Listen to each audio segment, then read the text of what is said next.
welcome everyone to another episode of Travel with GingerMMT. And as everyone knows, on this show, we like to do one interview per month. And we told you last month when we kicked off this podcast that the month of April was going to be our first interview with someone. And we're kind of setting the bar high here. We have a former Disney cast member on the line with us today. And so that's really exciting. We have Lauren on the line. Lauren, welcome. Yay, thank you. Glad to be here. We so appreciate you taking your time to talk with us. We know that you kind of get more of an expert on Disney than a cast member. So yeah. And you were part of the Disney College program. Is that correct? I was, yes. And so how long were you a cast member at Disney World? Yeah, so I was there for a year. So my original program was supposed to be from January to August. But I ended up extending to be there for a full year, which is the longest you can do a college program. That's very cool. Oh, that's awesome. So what parks and resorts did you work at? I worked in Animal Kingdom and in Dinoland, USA. So I worked some of the rides there. Nice, very cool. That's cool. So what all what all jobs did you have? What rides did you work? That kind of thing. Yeah. So I started off being trained at Dinorama, which consists of Triceratops Spin and Primeval Whirl. And then about like a month and a half later, I got trained at the Boneyard, which is the playground area in Dinoland. And then I'd say like in September, I think, I got trained at Dinosaur the Ride. So I ended up getting trained at 3 out of the 4 locations. Oh, wow. That's really cool. That is really cool. So what was your favorite of those jobs while you were there? I don't know. They were all pretty fun in their own way. But I think my favorite just had to be Primeval Whirl, working that just because it was like the first thing that I learned and I understood it the most out of everything. Yeah. Okay, so just side question here. Did you ever see somebody get off of that ride and they were like super dizzy? Oh, yes. Oh, yeah. There are many moments where I got to see Code V's. So, many Code V's, many people complaining that they got a little dizzy. So definitely saw that. I'm guessing, myself included. I'm guessing Code V stands for vomit. Is that correct? Yes. Oh, yeah, for nice. sure. Nice. That's a much nicer way of saying it. Code V instead of Jimmy's about to hurl. So that's exactly. A nice way of saying it. For sure. Yeah. Well, for listeners and people who are watching on YouTube who may not know and are curious, what goes about getting into the Disney College program? How did you have to apply for that? What steps did you have to take to get into that program? Yeah, so I just kind of looked at it online.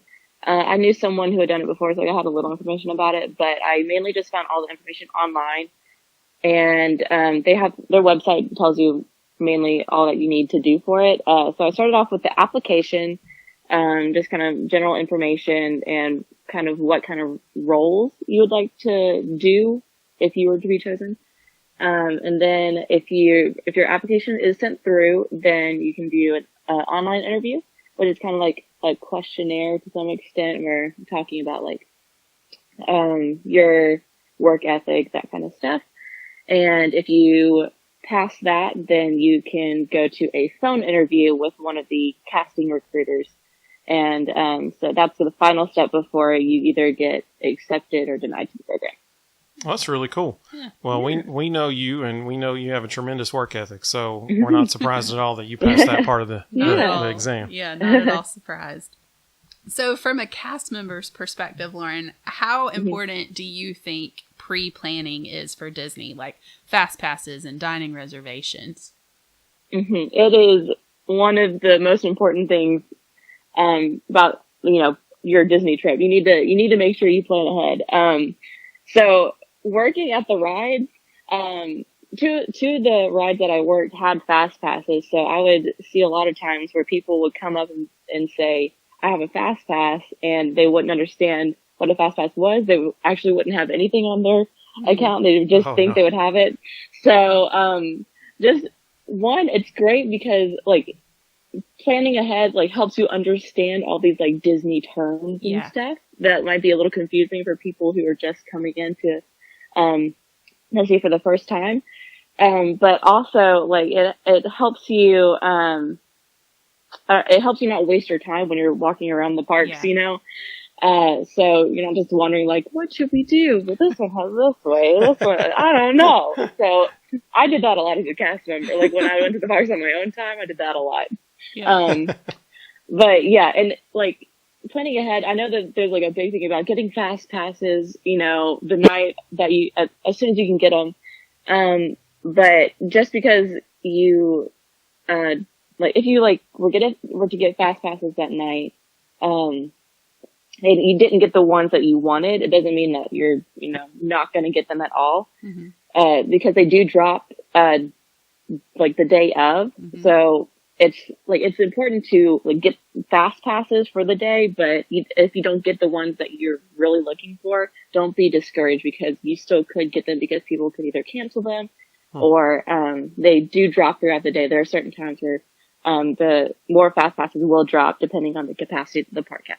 That's very cool. Yeah. That's really cool. And I think a lot of people don't realize how huge Disney is and how much time you can waste just walking around, if you haven't kind of thought through at least a little bit of what you want to do. Yeah. Well, you got many options of stuff you can do. That's for sure. Exactly. Yeah. It's a little overwhelming. So I definitely recommend planning ahead, and getting at least an idea of what you might want to do. Now, you said, I'm going to ask another side question. Sorry. You said something very interesting to me just then. You said that, doing this ahead of time can help you be familiarized with the Disney terminology, like Fast Pass and standby line, stuff like that. So do you think, since Ginger's a free travel agent, people don't pay her anything to help. Do you think that would be something advantageous that she can offer to clients if she does know the terminology and she can help them, particularly if it's their first time? Oh yeah, for sure. I think, especially like your first time doing anything, you want to ask for help from someone who understands what you're doing. So definitely going to someone who understands what's going on, if you don't know, will really help you in the long run. Yeah, I agree. I think so too. Especially there is a huge, very steep learning curve with Disney, for sure. So you mentioned you got to, work the rides and that kind of stuff. And I'm sure that, and actually we have a picture of you pin trading, so we'll put that on the screen right now. I'm sure you had numerous, especially over the course of a year, I'm sure you had numerous fun and enjoyable interactions with guests. If you could narrow, and I know this is probably a tough question, but if you could narrow it down to one interaction that was your favorite interaction you had with a guest, what was it? It's definitely a hard question, but I can tell you, like, as soon as someone asks me this question, I know exactly the story that I tell. So there was one day where I was supposed to be scheduled at like Dinorama, and then they ended up pulling me to the Boneyard for a little bit. So, I was at the Boneyard and it was storming, so it was closed. But people were like sheltering under where we were standing, and, so, to get out of the rain and stuff. So I was talking to this family. Little did I know that they didn't speak any English, and so I was using the very minimal amount of Spanish that I know. I'm trying to talk to them, but they had a little girl who's like 4, and she did not care that I didn't speak any Spanish, but we just had a fun little conversation. I asked her name probably like 4 times, so that's all I can say. But so we had a nice little conversation, and then the rain stopped. They like went off and did something. Then I went back to Dinorama to finish the rest of my shift. And I ended up seeing her over there. And at that time, Primeval World was closed. And so we were just standing outside the front of the ride with like hula hoops and stuff, playing with little kids. And she came up and recognized me and ran up and gave me the biggest hug. And I was like, wait, this girl recognized me? So we were like playing with hula hoops for forever. We were just running around. I ended up doing a magical moment with her and giving her a bubble wand. Oh, that's cool. And yeah, and then her mom walked away with her, and so they like went to go meet their family. They came back, and she ran up to me and had something behind her back. I could see like her hand was behind her back, and I was like, "What is she doing?" And so she said something to me, And I had my friend who spoke Spanish who was like kind of translating for me. And so he said, "Oh, she wants to give you something." I was like, "Oh, what is it going to be?" And so she, put her hand up and gave me her pack of Oreos that she got. Oh, and sweet. it was the sweetest thing because, Oreos are very important to 4-year-olds. Oh, yeah. So, Oreos are very important to me. oh yeah. So that pack of Oreos, I almost kept the wrapper because I almost started crying when I got it. It was so precious because this little girl, she recognized me and she loved our interaction so much that she ended up giving me her Oreos So and sweet. kept coming back to see me and stuff. Oh. Yeah, so it was really good. And her mom cried when she was leaving, and so that's one of those memorable moments where Yeah. that's why I work for Disney is seeing interactions like that. Yeah. That is awesome.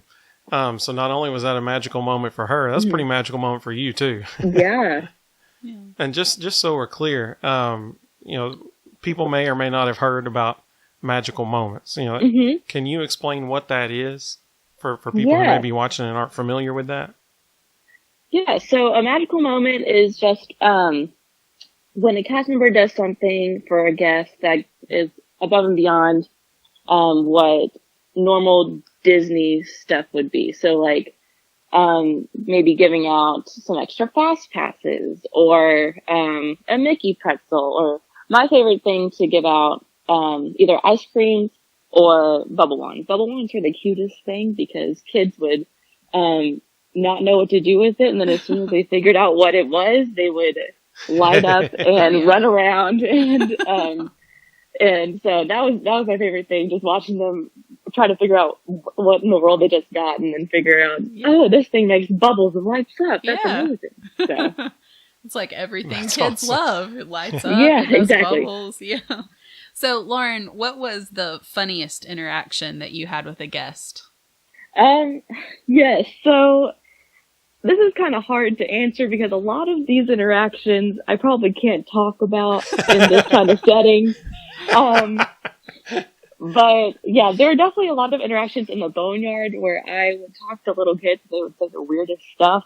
So I remember this one time, near the end of my program, this kid came up to me. He was probably 9 or 10, and he just walked up to me all he felt so confident, I could tell, and he just had he had a fake mustache on. He said, "I'm going through puberty," and I was like, "What?" Okay, cool kid. Yeah, so I was like, okay, Oh, yeah, man. thanks. Yeah. Spoken like only Yeah. a 9-year-old can. Yeah. Yep. I'm sure So you were he- very yeah. impressed by that. Oh, yeah. Oh yeah, his mustache, it was a high quality mustache, you could tell it was real because, his red mustache matches black hair. So Oh, yeah. yeah, it was great. That's great. That is That's funny. really good. People have a lot of different options when it comes to where they're going to go on vacation. Obviously, Disney World has a particular magical feeling associated with it. Hmm. But as someone who's been there, as someone who has worked there, we'd like to ask you, why should travelers, when they're planning their upcoming vacations, why should they choose Disney? What sets it apart from the rest? Why Disney over any other option they could choose? Yes. You mentioned there's a certain magic about Disney. And the other day I was watching something on Disney Plus. I was watching the new Stargirl movie. And they said a line, to the extent of the best things in life are where magic meets reality. And, I think that's perfect for what Disney is. So, a lot of other theme parks and, amusement parks will, they're you walk in and you kind of just tell it's a theme park. You walk in, you can see, all the different rides that they have. So there's not really, any guides to, the different lands or, what's going on behind the scenes. You kind of see everything. But at Disney, as soon as you walk in those, front gates, you are, transformed, and you're, transported into, a completely different world. Mm-hmm. So, like, as soon as you, like, were to walk in the main street in Magic Kingdom, you are struck with, like, the architecture, the scenery, Mm-hmm. the music, the sound, like, the smell even. Mm-hmm. And That's a great point. yeah, you go in and you're like, wow, like, you know that it's going to be magical. You have that expectation, but it's almost so magical that, like, it's real. Mm-hmm. It's just magical and just real enough to where you think magic could be real. Yeah, So for sure. I think that's really where Disney is different from other places. Well, just to end our conversation, we had just some fun questions that we wanted to ask you, and we're probably going to ask these to everybody that we interview. Yeah. Of the 4 parks, the 4 main parks, we won't include the water parks in this part, but just the 4 main ones, which one is your favorite? I feel like I'm a little biased, but I think my favorite would be Animal Kingdom. I understand. Yeah. For sure. What's your favorite ride in each park? Well, my favorite ride is, like, in general would probably be Everest. So I think Everest would be my favorite for Animal Kingdom. And then for Magic Kingdom, I'm kind of like in between Haunted Mansion and People Mover. It's pretty much a tie for that. In Hollywood Studios, probably have to be Toy Story Mania.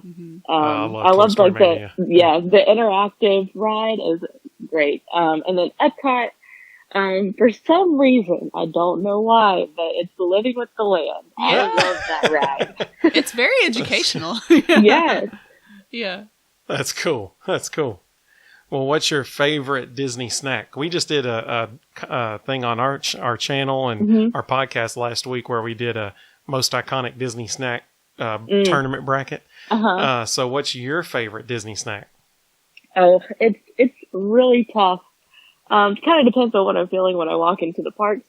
But I'd have to say the Dole Whip for, like, a classic snack. But the milk from Galaxy's Edge, I would go to Hollywood Studios just to get the milk. Like, I would go get the milk and leave. Like, I love the milk. Blue or green? Mixed. Oh, Whoa. we haven't tried I that. hadn't tried that. Yeah, that was a Now- nice little option 3 there. I didn't even think about it. You can't get, like, ask them to mix it, so you have to have a friend there to, like, Yeah.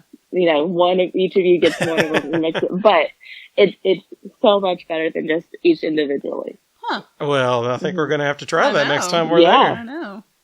What is your favorite Disney restaurant? Ooh, And When- it can be quick service or table service, your Okay. choice. okay. Ooh. Well, I'll do one of each. So quick service, probably Flame Tree Barbecue. So good. But on my program, I went to Ohana for the first time, and I don't think I've ever been more full than I was at Ohana. So it was so good. I'd have to probably say Ohana as my favorite. Yes. And Ohana is I think a lot of people's, it's kind of like a hidden classic because it's not in a park. It's at the Polynesian, kind of sort of off the beaten path, but it is so good. We love Ohana too. We love the breakfast, the character breakfast there, and seeing the castle off in the distance while you're eating. Yes. It's really cool. Yeah, it's a great place. And just so everybody knows who's watching, Flame Tree Barbecue is also Animal Kingdom. So Yeah. Lauren she is really making Animal Kingdom sound like the bomb right That's now. right. That's what I'm talking about. That's right. It is the bomb. I like that. That's cool. Well, our last question for you, Lauren. Disney Springs is quite a large place as well. So, Lauren, if you had to pick one store in Disney Springs that you think is your favorite store there, so that anybody who watches this or listens to this knows, okay, so I need to go to this place whenever I go there, what would that store be? Well, okay, when you asked me that, the first thing that popped into my head was the restaurant Blaze, but that's not a store, so Ooh, I don't know Blaze if I is can. good. Hey, we agree with you Blaze, there. my friends and I would go there about once a week after we got off of work and go eat Blaze. But store-wise, I'd probably say the Co-op. Oh, yeah. Yeah. I love So it. I love that there's one little shop in there where you can get postcards, and so I have a nice little collection of those. They're Oh, really that's cool. Yeah. And we also found a candle in the co-op that has the scent of the beach club lobby. Ooh. Yeah. Yep. So that was a good little find there. That's right. Yeah. And the dress shop is also in the co-op. Yes. Yep. Very cool.